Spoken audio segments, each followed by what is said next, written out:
Hello, welcome.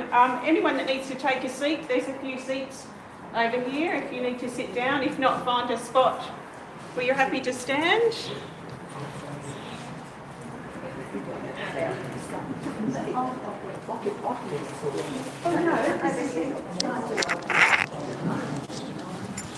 And we are live. Ready?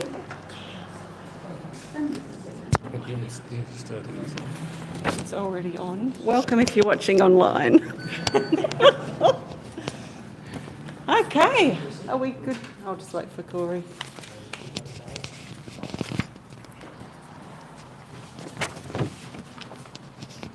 Well, welcome and thank you for coming, everybody, to the opening of Richard's solo exhibition, The Cleaner. Congratulations, Richard, on a fantastic exhibition and all the hard work that you've put into this exhibition itself. For me, I find the exhibition offers an inspiring perspective into the sort of simplistic lines and forms and colours and shapes as well of the landscape I see around me. In fact, after hanging the exhibition, I started looking at the landscape differently, and I was looking at hills and mountains and wondering which colour would Richard use to portray that mountain or that hill. So I think that's quite inspiring for an artist to inspire that in others. So Richard, this is not as detailed as what we've come to know of your work. What inspired the shift in this new artwork? Getting old, thinking differently, probably wanting a change, trying to be different. And I think looking around things in general, I often see a lot of complexities in life. And I've enjoyed over the last year or so paring it back as I walk around the streets with Val on our walks, as I'm in the countryside. And I've been doing a lot of work involving huge amount of detail. And one day I said to myself, I can't be bothered. I've had enough. Let's go back to what I did 10 years ago. And what I did 10 years ago was basically what I'm doing now, seeing things simply. And it was a nice change. It was just nice to, but in saying it was a nice change, it was a challenge. Because the challenge is, what do you take out, what do you leave in, and what colours, if you're working with a palette of say 6 colours, what 6 colours are you going to choose and not lose the integrity of what you're looking at? And that was the biggest challenge. Because I heard on a little radio station the other day that you have about 4,000 coloured pencils, and I thought maybe 500 blues. So I wonder how you choose the best shade of blue to portray that sky or whatever it is that you're portraying. One, by revisiting places that I like, at least once a year, sometimes more. Secondly, I suppose taking lots of photos, and they all filed away, and I can refer back to them like a visual diary. I can look into, see where I've been and what the day was like, and I get to know the different lights and the lights reflecting on, say, mountains, how they change, the lights of the foreground, how it changes, because what you see in the car going down the Midlands Highway from a distance is what I'm trying to see right at my feet. So it's experience. And yes, I do have I'll probably have 4,500 pencils, to be quite honest. I know I've got 40 brands of pencils. Well, some people I know collect shoes and collect handbags. I collect pencils, and I'm quite happy to do that. So in your opinion, what makes a good drawing? A good focal point, a good sense of balance, and some interest. And it doesn't have to be detailed. It just has to catch your eye. If you're walking through a gallery and the picture of anything, or whether it's even three-dimensional, catches your eye, it's done the first thing that it needs to do. It needs to hold you for a while. Then it draws you in to have a look at it. You may not like it after a while, but it's done the first major task of any painting or any piece of artwork, is to stop you and get your attention. Very good. So what's your favourite artwork from this exhibition? Lake St Clair. I've been visiting Lake St Clair for 40 years, and basically it's hardly changed. It still holds memories, family memories, but personal memories there as well. And when I go back, it's about the light and the peace and the reflections. And I've done a lot of work at Lake St Clair where I've done a lot of detailed information on the pictures, and this time I thought, no, let's have one sky, two water, because there's a shadow there, and so I worked it out. So I ended up dividing it into about 6 parts. And I really liked the finish of that. I also like a couple of my Midlands pieces where you got the contrast between the really dry parts of the Midlands and the really wet times when it rains. Although now they cheat because they've got irrigation. So you've got green pieces as well as dry pieces, but they make for nice contrasts. So Richard's hosting a workshop, in fact 2 workshops, but they're the same workshop, over 2 days. So what will we be doing in these workshops? Well, after 2 days, you're going to work with what I consider the best coloured pencils in the world. And that's a big statement to make, but I'll back it up in those 2 days. If you join me on one of those workshops on Friday the 14th and Saturday the 15th of this month, all-day workshops for $120, you get all the materials you want to play with, all the papers and boards you want to play with, to find out what they do, whether you can add water to some of my pencils or you can use them as they are. The non-soluble ones have rich, strong pigments. You'll be amazed. I'm sounding like a full of brush man now, selling his products, but these pencils are just phenomenal to work with. They really are. They're another step up. It's like going into the Rolls-Royce league of pencils. It's just phenomenal to work with. I've enjoyed working with these pencils, even though I use other pencils as well for different subjects and different techniques. These are the pencils you want to try.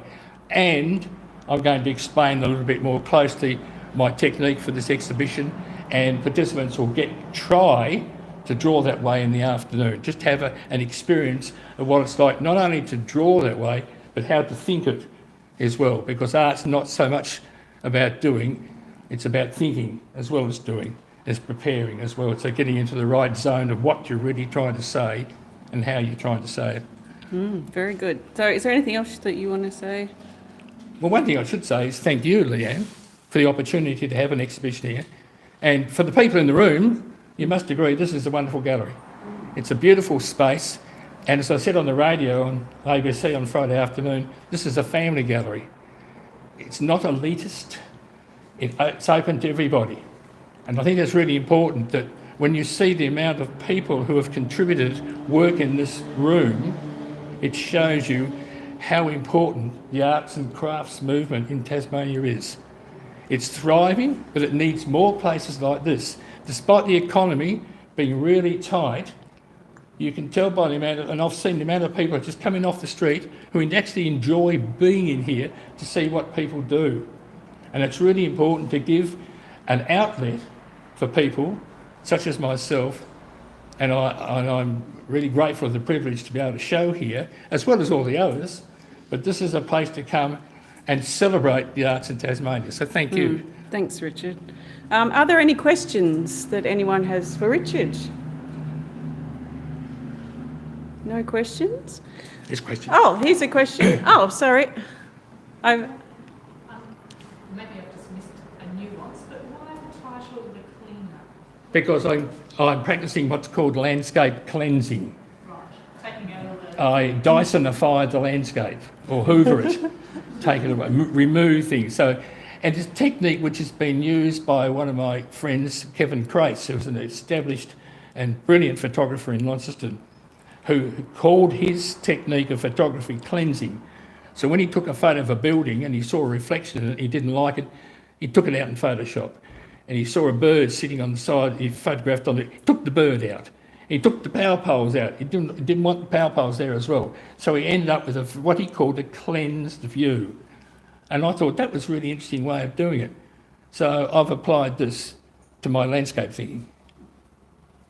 Thank you. Sherry? My question, Richard, is how different is it to pencil on the colour, the base colour that you've used? Different thought processes that you have to consider? Yeah, it's different. By the way, I don't work on white. No, I know. So everything's on either blue, red, and there's a brown as well as yes. So it's physically demanding to draw on a board than on paper, but it covers better, and the right pencils they bounce off it. So that's more as a mindset. Is that particular scene better on board or is it better on paper? And I decided to choose subjects that are primarily on board for this. So it's a slightly different way of thinking. Yes, and I noticed where you haven't detailed a lot of layers, you've got that texture of the mat board coming through. Yes, deliberately. Yeah. I always work on textured surfaces. I never use what's called hot pressed paper. I use cold pressed paper. I used to have very strong texture in my early days, particularly with my graphite drawings, but I found that was just too gutsy. But the slight texture actually lifts the pencil up off the paper and the light hits it and bounces across. It's quite interesting to look at it close up, how it is affected by light, more so than flat paper. I was getting pretty close when I was Good. Thanks, Sherry. Are there any other questions? Yes? Did you mention the brand of pencils you use? This is Caran d'Ache pencils, Caran d'Ache Luminance, Supra Colour, Pablo and Prismalo. And you won't get a lot of those pencils in Tasmania. You will get some in Hobart and some in Launceston. You can get them online. But this is workshop, and not only at the workshop will you get to try the pencils, those who participate will get some pencils to take home for themselves. I've been given about $300 odd worth of pencils and some papers from the Launceston Arts Centre to give away for my workshop. So you'll get to experience the actual pencils themselves, because they are not cheap. The dearest one, the Luminance, will cost you about $7.50 a pencil. But when you see what it does, you'll understand why it is the price it is. Any other questions? No. So with Richard's exhibition here, The Cleaner, there is a catalogue behind this door with pictures of all of the artwork. So we're not showing all of the artwork here today. There are a few framed works and unframed works in a folder here, but there are some framed works also out the back. So if you're interested, just have a look at the catalogue behind the door. If you're interested in Richard's workshop, then please let us know. There's also information up on the front counter. Please stay, browse, chat with Richard. There are some light refreshments coming up shortly. Is there anything else? I feel like I've missed something. No. So I just want to thank everyone for coming, and congratulations, Richard, on a fantastic exhibition. Thank you. Thank you.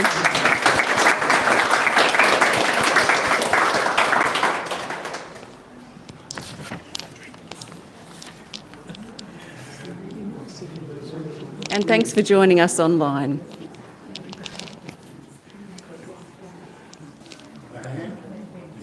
Okay, drink of water. I'll bring a glass over.